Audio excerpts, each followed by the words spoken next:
Birth was a strange and sudden affair for the lictor. It burst into awareness with a jolt, awoken by an impact that ripped its mycetic spore to bits. Barely a second old, it was pummeled by brick, dust, and stone, hitting its carapace with heavy impacts. Instinctively, it thrashed its limbs, driven to seek clean air by imperatives encoded in its genes. Without knowledge, without understanding, it clawed its way up, sweeping aside piles of debris with all its strength and speed. There was no suggestion of failure, no urge to give up. Instinct compelled it to live, and so it clawed its way into the world, until it burst into the open and took its first breath of clean air. Dropping silently into their midst with claws outstretched.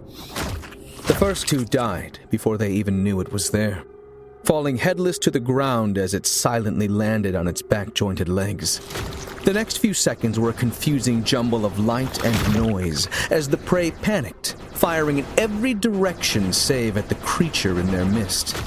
The lictor, in return, scythed them apart, taking them down with great slashes and tears of its claws. Its every move saw a beast fall, and not one of them landed a blow in return.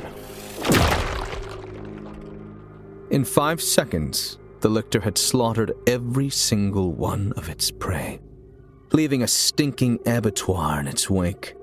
A grisly silence fell, but the lictor wasn't done yet. Morgan is not a literary man. In fact, he cannot speak English with any degree of coherency. That is what makes me wonder about the words he wrote, though others have laughed. He was alone the evening it happened. Suddenly, an inconquerable urge to write came over him, and taking pen in hand, he wrote the following. I heard a swishing in the sparse grass toward the left, and saw the dark forms of 2 men looming up in the moonlight. They had the regulation caps of a railway company, and I could not doubt but that they were conductor and motormen. Then one of them sniffed with a singular sharpness, and raised his face to howl at the moon. The other dropped on all fours to run toward the car.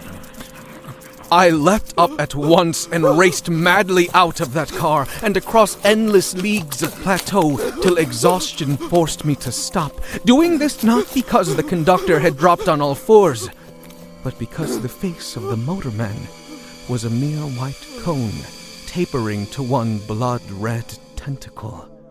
But there was now no man to whom AC might give the answer of the last question. No matter. The answer, by demonstration, would take care of that too.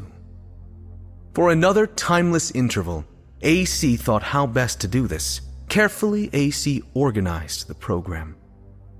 The consciousness of AC encompassed all of what had once been a universe, and brooded over what was now chaos.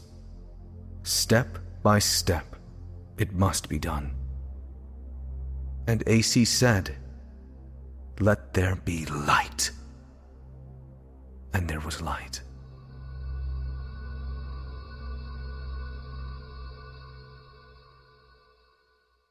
You always wanted to be captain of the ship.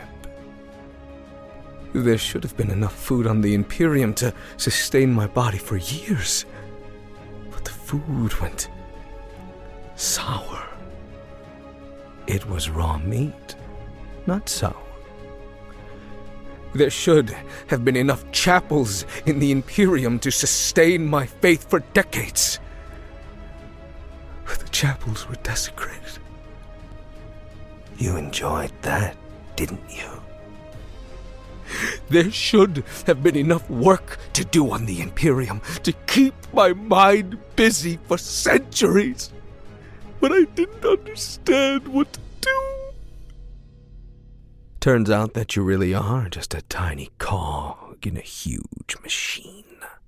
Once upon a time, long ago, there was an end The end of all things.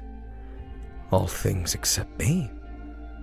I am the last of my kind. Maybe the last of any kind. Am I truly alive if there is no one else in my life? I don't know what happened.